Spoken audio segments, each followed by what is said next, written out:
Welcome back to the weekly news roundup. This is the Privacy and the AI Overlords edition. These are recorded live Fridays, 9 p.m. Eastern Standard Time. If you'd like to catch the show live and catch all of the nonsense as it happens, engage in the comments and see all of the in-between stuff that gets cut out of these edited ones, go ahead and do that. But let's go ahead and get diving right on into the news so we can see what is up in the world of privacy. And first up, Amazon shuts down its Halo Health products. That's good news. One less company collecting a bunch of our data. Of course, I don't know, they're probably going to be passing on to something else or solidifying through Google so the selfish ledger can direct you in the directions it wants to go. Just a friendly monthly reminder to watch the selfish ledger. But they're shutting down, of course. Halo is their brand, which is collecting all of your health data and using it for whatever other purposes. They're shutting this down. And so effective July 31st, those are going to be shut down. We understand this is preceding 12 months of Halo View, Amazon Halo Band, and Halo Rise. So if you have paid a subscription as of today, you will no longer be charged a monthly fee. You do not need to take additional steps. Also, if you purchased an Amazon device, I think it's within the last 6 months or year or something, then you will actually have a refund coming. So keep an eye out for other updates. If you are using an Amazon Halo, they are awarding updates and whatever else. So that is indeed the case. All right, let's go ahead and jump into our next one. This one just made me laugh hysterically. I LOL'd it all the way long. I ROL'd whatever else, because Meta agrees to a $725 million settlement over the Cambridge Analytica data leak. So, for all of you people that Facebook utilized your data inappropriately and illegally and without your consent, collected a bunch of data to be used for, in this case, it was political nonsense. Basically, the way this worked is you supply data for some stupid Facebook game or puzzle or something else, and then they turned around and used the data for other things. That was found to be the violation. So, Facebook has agreed, or Meta in this case has agreed to a $725 million. It's like, here's your penny, enjoy. And so the number of people that are splitting this penny up is between, I think it's in the article here, it's between 250 and 280 million. There you go. 250 and 280 million people may be eligible. So if it's the maximum amount, you guys are going to get a whopping $2.60. If only 250, it's going to be a whopping amazing $2.90 you guys are going to get for Facebook utilizing your data, not just Facebook, but Cambridge Analytica utilizing your data, causing a lot of election interference because that's what they did with it. They literally were using it for political things. They were doing all sorts of nonsense. And if you happen to be one of the 280 million lucky people that qualifies for this case, you're going to see $2.90. Don't spend it all in one place. I mean, that'll buy like half of a gallon of gas or something. So that happens to be the case that we get from there. But speaking of Cambridge Analytical, there is allegedly a Cambridge Analytical style scandal for AI coming, according to the MIT Technology Review. So this was a great article to pair up with the Facebook Cambridge Analytica fallout thing, because what's going on here is with the AI, what they were doing with Cambridge Analytica is collecting all of your data with the puzzles and with the quizzes and stuff like that. And then they were utilizing this data for an entirely different purpose, which under EU law, at least, is illegal. United States law, probably not. It's a patchwork of nonsense over here. Well, what's going on with all this training of AI is every company is laying off their AI ethics teams. I'm talking to you, Microsoft, and they are running with reckless abandon into the crazy nonsense of utilize all this data as much as you possibly can, link it all together, and feed the AI no matter the cost. Well, that's basically what Cambridge Analytica was doing. And if all things go well, then in the future, we're actually going to go ahead and get, another $2.90 for training AI with our data and destroying the world. So enjoy your communist utopia. Here's your bread, and we'll give you one more cup of soup today for the loss of that. So basically what this article is talking about is how OpenAI has been grabbing up as much data from every possible location, utilizing this to train AI, and people are like, hey, I never consented to use any of my data to train the AI, and so it's going to cause this scandal coming in. Mostly this is going to be an EU thing. This is, of course, where we have Italy banning ChatGPT for a period of time as they're going through this. It looks like they're going to comply with whatever the orders are. But at the same time, this is exactly the same thing that happened with Cambridge Analytica. So we'll see what goes on with this as time goes by. But look for the Cambridge Analytica style data and privacy scandal involved in ChatGPT and other AI as everybody grabs data with reckless abandon and feeds it to our new AI overlords and causes the end of society, all to give us all another $2.90 out of our for our losses. Of course, by then the utopia will take over and they'll just give us another slice of bread or something that day instead. Oh, you're among the list that the AI inappropriately used before it took over the humanity. So here's one more slice of bread for you today. Enjoy. That's all great news. And speaking of further great news, Microsoft, they've rolled out a new feature in Bing, which is designed so that you could say, hey, I'm interested in subscribing to this YouTube channel or this blog post. Basically, whatever it is on the internet that may or may not have a global account, may or may not have a subscription feed, Bing's going to constantly probe it and see if there's any updates and let you know. The problem is they rolled this thing out, it started collecting every URL that every Bing user used, every Edge user used, and sent it all to Bing, aka Microsoft. And so by default, Edge feature seems to be sending all of the URLs you visit to Microsoft. Bing in this case, starting in the Edge version 1.12 released earlier in April. So this was spotted by a guy, and let's see. I love this guy. He goes by Hacker McHackface. Of course he does. So Hacker McHackface determines that Edge is a version 112.0.1722.34 released on April 7th. It's saying the full URLs of every site you visit to a Microsoft-owned domain called Bing APIs. Locally hosted URLs and IP addresses. Older versions of the browser would only send information if you were on a site supported by the content follower feature like Pinterest, Instagram, or YouTube. But in this case, they switched it, and now Microsoft has collected absolutely everything you went to on all of your browsers. Isn't that wonderful, guys? This is why you should not be using Edge. Well, one other reason. Of course, we just did recent videos on talking about Malvad browser and LibreWolf. We did a comparison between the two. Check out one of those, or you can check out the more detailed look at Malvad browser if you want to see what that is all about. You should definitely be using a privacy-focused browser of some form instead of using Edge, no matter how far they try to cram Edge up the various orifices of your body. And onto our final case, arrested by facial recognition. The first man wrongfully arrested because of facial recognition testifies as California weighs new bills. So 2 basic bills weighing in California. One of those is going to put a moratorium on any police utilizing facial recognition for any reason.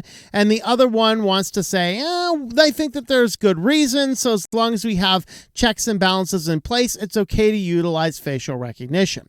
Now, this was a case where in 2020, Robert Williams is arrested for allegedly stealing thousands of dollars of watches. This is in Detroit, and police had matched a grainy surveillance footage of the crime to Williams' driver's license photo using facial recognition service.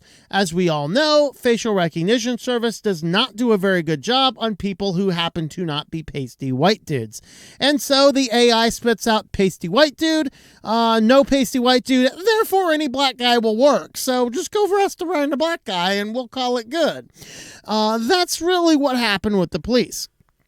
Now, what Williams is alleging, because he ended up having to go to court and prove that he was innocent, what he argues is that the AI should never, or the facial recognition, should never be used as a sole purpose, as a sole way of winning or of making the arrest. It should always be used in conjunction with something else, like a geofence, like a fingerprint, eyewitness identification. In this case, all they had was one blurry, out of focus image of a black man, and he was arrested based on that. Because that thing, they tried to clean it up and basically they just kept on feeding it back in, cleaning up progressively until they got a hit. And then they just went and arrested the dude. And then he had to prove himself innocent. Of course, that's Nancy's America, but not the American according to the Constitution, where we are innocent until proven guilty. So with that now, of course, California is pushing in two bills. Williams comes in to testify as the legislature is mulling over two proposals. The first bill would place a moratorium on the use of facial recognition and body cameras. The second identifies circumstances in which police would be permitted to use and restricted from using facial recognition systems. The bills reflect an ongoing debate and tensions over the use of surveillance systems in the communist state of California. In San Francisco, for example, the Board of Supervisors in 2022 allowed the city police department to access live footage from private surveillance cameras. Just 4 years earlier, the very same board voted to ban police and other city agencies from using facial recognition. So very interesting to see what all is going on. But there we have it.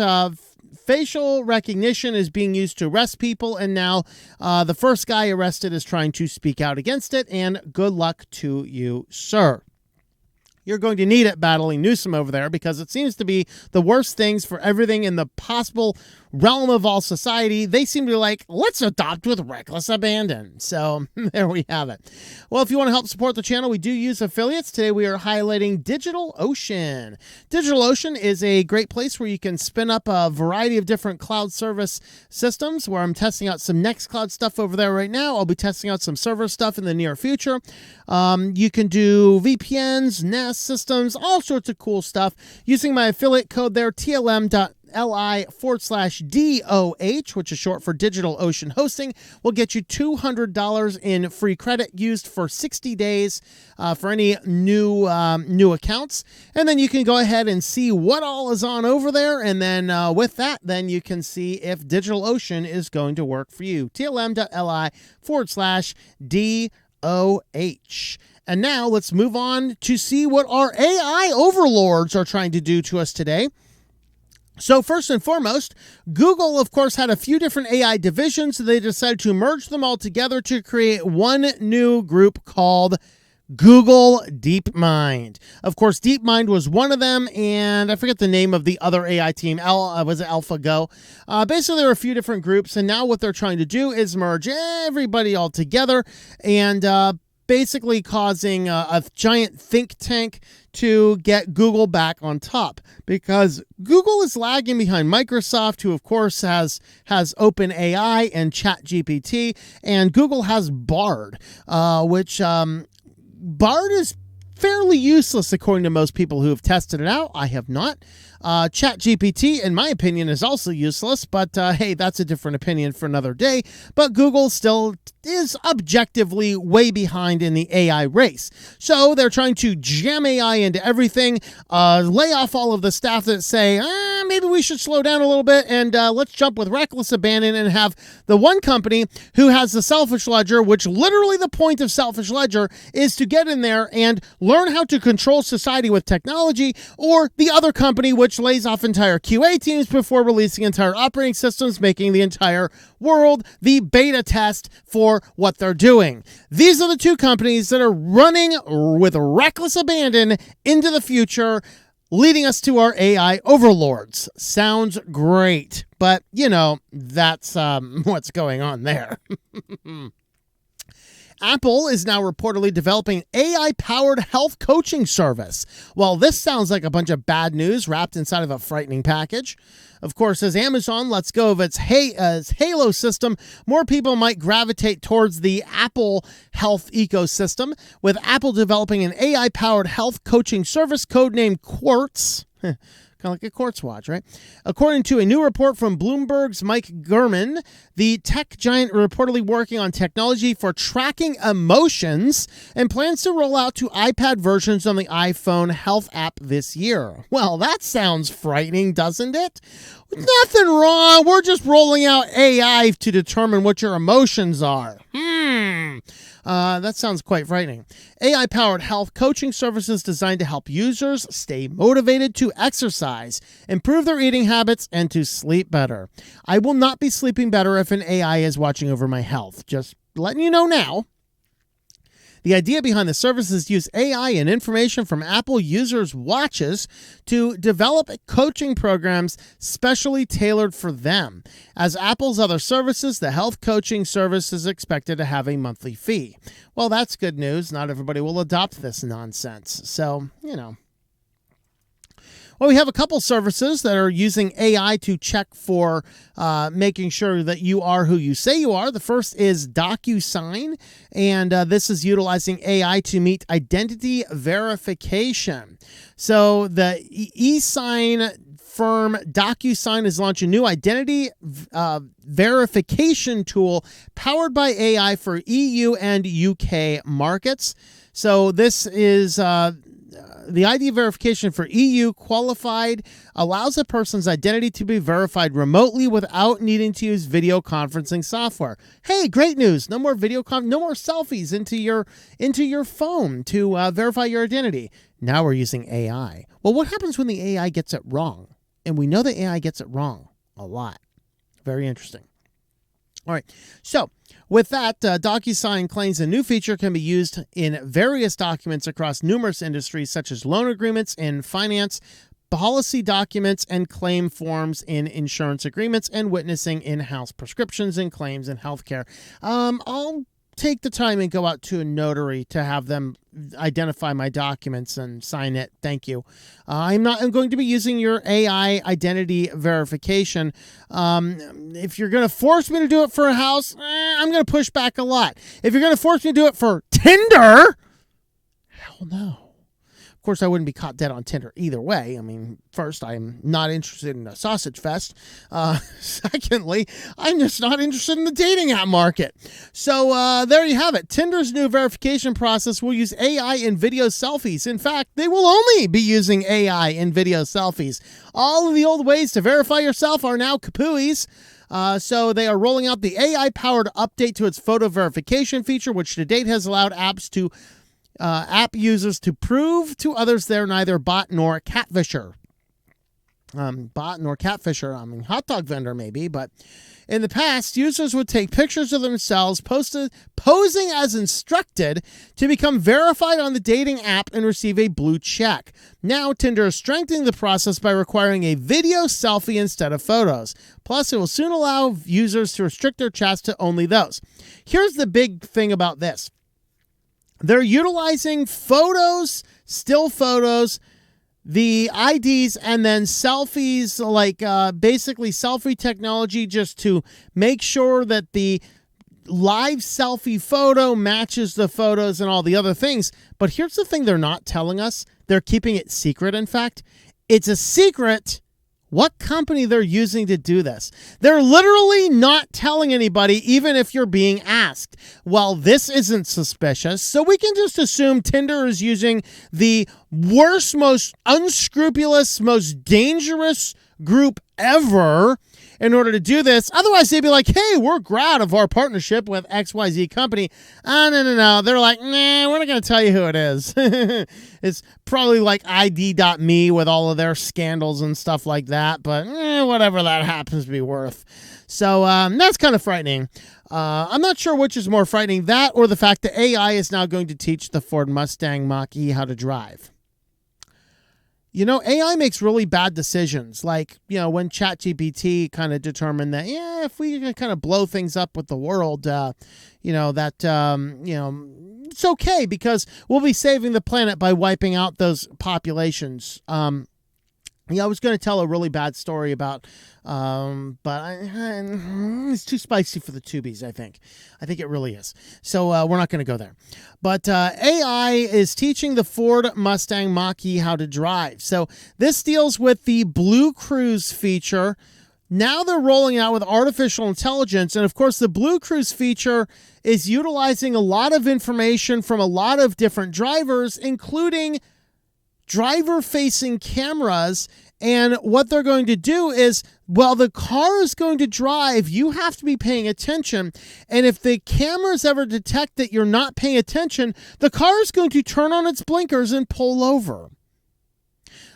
So now Ford has forward-facing cameras watching you drive, and if it detects you're not driving, the car's just going to pull over.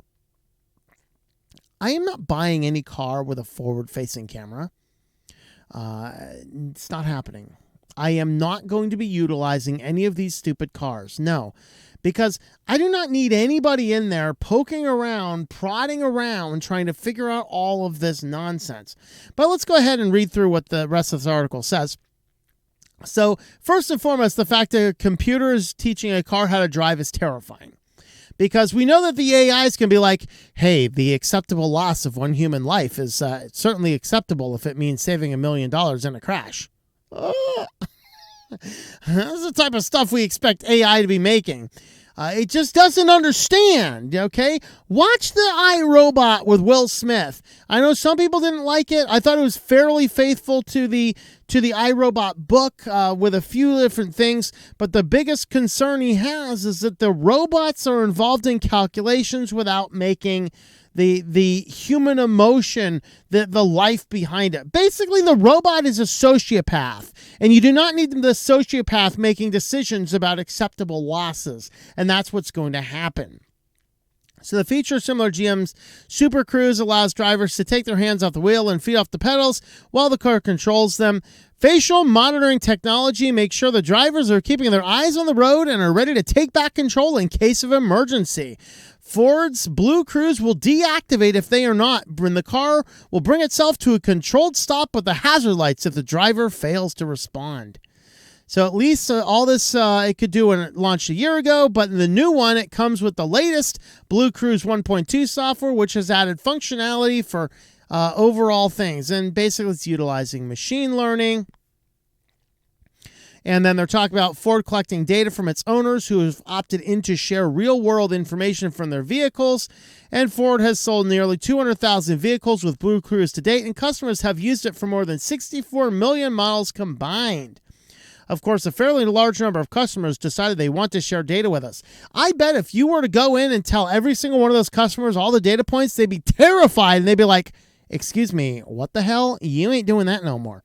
So there you go. And I see Fresh Vintage just jumped on. So Fresh Vintage, you guys should talk more about AI in the Ford Mustang. Dig into it deeper than I can here.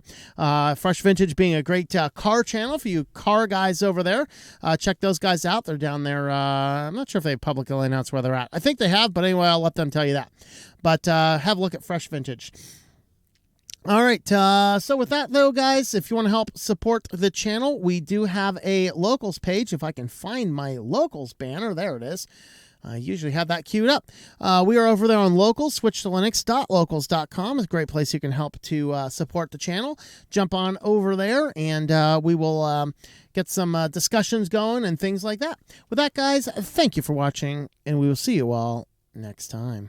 Thank you for watching this video from Switched to Linux. This channel would not be possible without the backing of the program supporters scrolling on the screen now. You can be a supporter at Patreon at patreon.com/TOMM or at thinklifemedia.com. I also want to thank the open source community who creates such excellent software that makes producing this show possible. Please remember to support your software communities. Thank you, and I hope that you enjoy switching to Linux.